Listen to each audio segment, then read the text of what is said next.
API and security সেকশনে আবারও আপনাদেরকে স্বাগত জানাচ্ছি। আপনাদের সাথে আছে আমি জুবায়ের।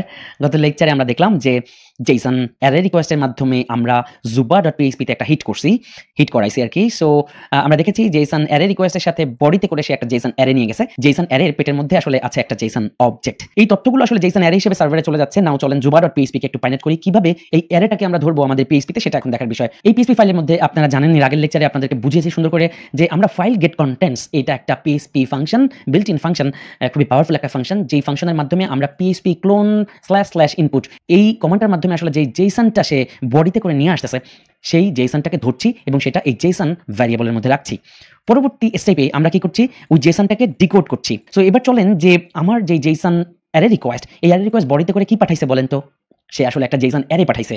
তাহলে আলটিমেটলি আমার PHP কোড যখন আসলে এই জেসন যেটা পাইলো সেটাকে যদি ডিকোড করে, যখনই জেসন ডিকোড করবে তখন সে আসলে আলটিমেটলি আউটপুট কি পাবে বলেন তো? এটার আউটপুট কি পাবে? এই ডেটার মধ্যে আসলে কি থাকবে? এই লাইনে কোড যখন এই লাইনে থাকবে, এই ডেটার মধ্যে আসলে থাকবে একটা জেসন অ্যারে। আমি এটার নাম দিলাম চলেন জেসন অ্যারে। ওকে, জাস্ট আমার মতো করে ভ্যারিয়েবলের নাম যা খুশি তাই দেওয়া যায়। সো অবশ্যই যখন এই জেসনটাকে ডিকোড করা হবে তখন আমি পাবো জেসন অ্যারে। বুঝা গেছে? অলরাইট, সো জেসন অ্যারের মধ্যে এবার আপনি আমাকে বলেন যে জেসন অ্যারের মধ্যে কয়টা অবজেক্ট আছে? কয়টা অবজেক্ট আপনি দিছেন? আপনি জেসন অ্যারের মধ্যে মাত্র একটা অবজেক্ট ঢুকাইছেন, একটা জেসন অবজেক্ট। ওকে, এই যে Jason array dot put Jason object, যেহেতু একটা অবজেক্ট ঢুকাইছেন, এই অবজেক্টের তাহলে পজিশন কত? আমরা জানি যে অ্যারের মধ্যে, অ্যারে লিস্টের ক্ষেত্রে আপনারা দেখছেন অ্যারের মধ্যে ফার্স্ট পজিশন কত হয়? 0 0 নম্বর পজিশনে থাকে প্রথম অবজেক্টটা, 1 নম্বর পজিশনে থাকে দ্বিতীয়, 2 নম্বর পজিশনে থাকে তৃতীয়, এভাবে হয় না জেসন অ্যারে অথবা অ্যারে লিস্ট? এই সিস্টেমটা এভাবেই তো কাজ করে। সো অবশ্যই আমি যে ডিকোড করে, যে জেসন ডিকোড করে যে জিনিসটা পাবো সেটা হবে একটা জেসন অ্যারে। এবার আমি জানি যে এই জেসন অ্যারের মধ্যে একটা জেসন অবজেক্ট আছে এবং সেটার পজিশন হচ্ছে 0, কারণ আমাদের উদ্দেশ্য আমরা কিন্তু পাঠাইছি একটা অবজেক্ট। সো আমি এখানে খুব সিম্পলি এবার বলতে পারি না যে ডেটা ইকুয়াল টু, ডেটা হলো জেসন অবজেক্ট, অথবা এভাবে বলতে পারি না জেসন অবজেক্ট ইকুয়াল টু আমরা বলতে পারি না $, জেসন অ্যারে, দেন থার্ড ব্র্যাকেট দিয়ে আমি এটা 0 নম্বর পজিশন অ্যাসাইন করে দিতে পারি না? একটা অ্যারের 0 নম্বর পজিশনের যেই অবজেক্টটা সেটা তুমি দাও এবং সেটা এই জেসন অবজেক্টের মধ্যে রেখে দাও, পারি কিনা? হিসাব করে দেখেন যে এটার মধ্যে থাকে জেসন অ্যারে আমি এখানে পেয়ে যাচ্ছি জেসন ডিকোড করার সাথে সাথে। সো আমি যদি জেসন অ্যারের 0 নম্বর পজিশনের ডেটাটা চাই, যে আউটপুটটা পাবো, সেটাই তো হবে একটা অবজেক্ট, সেটাই হচ্ছে আমার সেই জেসন অবজেক্ট। অলরাইট, সো এবার আপনি জেসন অবজেক্ট থেকে খুব ইজিলি ইমেল এবং পাসওয়ার্ড বের করে ফেলতে পারেন না? তাহলে পাসওয়ার্ড ইকুয়াল টু কি হবে? এই জেসন অবজেক্ট তার পেটের মধ্যে থাকা পাস যে কি এর আন্ডারে ভ্যালুটা আছে সেটা হবে আপনার পাসওয়ার্ড, তাই তো? সেম ভাবে ইমেলটা হবে কি জেসন অবজেক্টের পেটের মধ্যে থাকা ইমেলটা। ওকে, সো পাসওয়ার্ড এবং ইমেলটা পেয়ে গেলেন সম্পূর্ণ আগের মতো।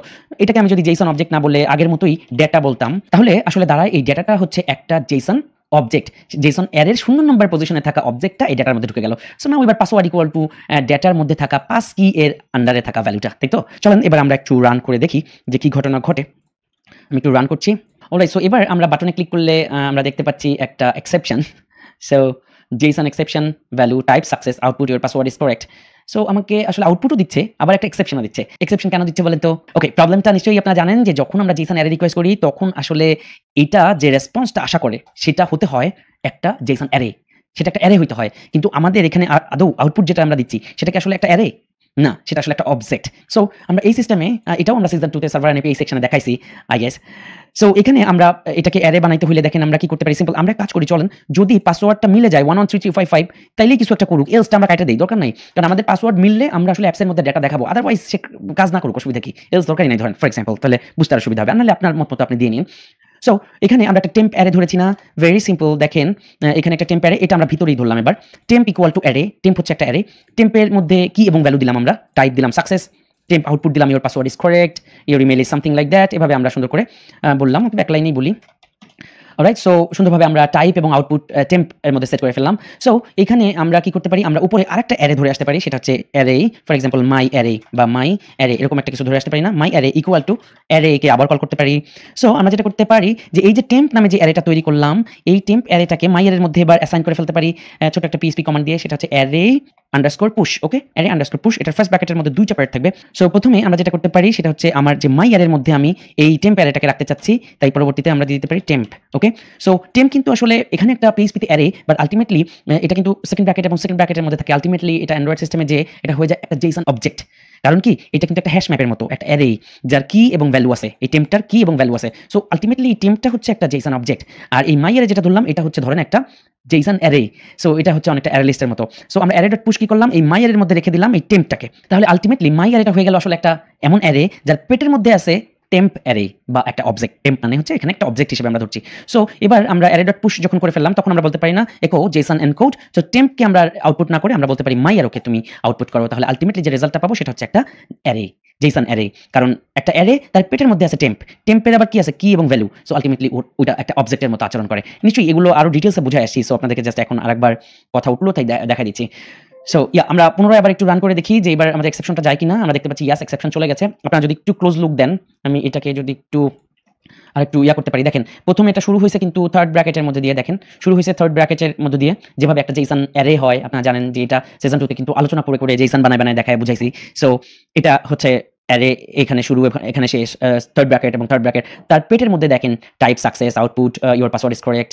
যেহেতু এর মধ্যে একটা অবজেক্ট তাই একটা অবজেক্ট দেখাচ্ছে। সো জাস্ট আমার উদ্দেশ্য ছিল প্রতিটা আপনাদেরকে বুঝাই দেওয়া যে ভলিতে আমরা স্ট্রিং রিকোয়েস্ট যখন করব তখন কিভাবে পোস্ট মেথডের মাধ্যমে ডাটা পাঠাবো, অবজেক্ট রিকোয়েস্ট যখন করব তখন কিভাবে ডাটা পাঠাবো, পিএইচপিতে কিভাবে সেটা ধরবো, এবং ফাইনালি অ্যারে রিকোয়েস্টের ক্ষেত্রে কিভাবে আমরা ডাটা পাঠাবো, পিএইচপিতে আবার কিভাবে আমরা ধরবো। এবং আপনারা আগেই জেনেছেন যে এই সিস্টেমটা বেশ সিকিউরড এবং এসএসএল প্রোটোকলের মধ্যে দিয়ে পোস্ট মেথডে যখন ডাটা যায় এটা খুব সহজে ভেঙে ফেলা যায় না, এটা খুব সহজে দেখা যায় না। তারপরেও কিছু ভালনারেবিলিটি থেকে যায়। এটাই আমাদের সিকিউরিটি সিস্টেমের বেস্ট প্র্যাকটিস না। যেমন আমি লেকচারের শুরুর দিকেই বললাম যে অ্যান্ড্রয়েড সিস্টেমের এপিআই এবং সার্ভার এই সিচুয়েশনে আসলে ভয়ঙ্কর, সবথেকে ভয়ঙ্কর যে সিকিউরিটি সেটাই আপনাদেরকে আমি পরবর্তীতে দেখাতে চলেছি। আপনারা যতটুকু শিখেছেন ততটুকু দিয়ে আপনাদের পুরনো সার্ভারের যে সব হোমওয়ার্ক দিয়েছিলাম এর আগে সিজন 2 তে বিভিন্ন রকম আমি ই-কমার্স, ডামি জেসন ইত্যাদি নানান রকম হোমওয়ার্ক দিয়েছিলাম, নিশ্চয়ই আপনারা করেছেন। সেগুলো আরেকবার প্র্যাকটিস করেন এবং এবার আপনারা যেটা করবেন, গতবার আপনারা গেট মেথড ইউজ করেছিলেন, আপনারা হয়তোবা এই সিকিউরিটি প্রোটোকলগুলো মানেন নাই। এবার এই সিকিউরিটি প্রোটোকলগুলো মেনে বুঝে আপনাদের পুরনো কাজগুলো সাথে যুক্ত করেন এবং আমাকে দেখান গ্রুপে। অবশ্যই সিজন 3 হ্যাশট্যাগ এবং কি নিয়ে কাজ করছেন সেটা এবং সিকিউরিটি আপনি মেনটেন করেছেন কিনা সেটা উল্লেখ করে প্রতিটা কাজ, প্রতিটা হোমওয়ার্ক আমাকে দেখান। আপনাদের হোমওয়ার্ক এবং কত পরিমাণে আপনারা প্র্যাকটিস করছেন তার উপর ডিপেন্ড করবে আমি আপনাদেরকে আসলে কোন লেভেলে নিয়ে যাব। আমি নিয়ত আমার আছে যে আপনাদেরকে আমি সব বোঝার করে দিতে চাই, আমার যতটুকু জানা আছে ইনশাআল্লাহ। কিন্তু সেই যাত্রাটা খুব সহজ হবে যখন আপনাদের কাজ, আপনাদের প্রচুর প্র্যাকটিস এবং আগ্রহ আমি দেখবো। কারণ দিন শেষে আমিও মানুষ, মাথায় রাখতে হবে আমারও উৎসাহ দরকার। আমি যদি দেখি আপনারা ঝিমাই গেছেন, সো অফকোর্স আমার আপনাদেরকে অনেক কিছু শিখাইতে ভালো লাগবে না। আর আপনারা হয়তো আমাকে যারা এতটুকু চেনেন জানেন যে মন থেকে আমার কোনো কিছু না আসলে আমি জোর করে কিছুই করতে পারবো না। তো আমারও মন ভালো থাকা লাগবে এবং আমারও ভালো লাগা লাগবে। সো আমার ভালো লাগা হচ্ছে আপনাদের হোমওয়ার্ক, আপনাদের প্র্যাকটিস, আপনাদের বুঝে কাজ করা এবং আপনাদের অনুভূতির কথা জানতে পারলে সত্যি আমার অনেক ভালো লাগে। সো আমি সবশেষে একটা কথাই বলবো, সিকিউরিটি সিস্টেম নিয়ে আপনাদেরকে ভয়ানক খেলা দেখাতে চলছে। যত রকম সর্বোচ্চ সিকিউরিটি পন্থাগুলো আছে তা আপনাদেরকে এমনভাবে বুঝাই দেবো আজীবন ভুলবেন না ইনশাআল্লাহ। সো আমরা যেহেতু এই অ্যাপ ডেভেলপমেন্ট সেক্টরে শুরু করেছি একটা শেষ দেখে ছাড়বো ইনশাআল্লাহ। দেখা হচ্ছে পরবর্তী কোনো লেকচারে।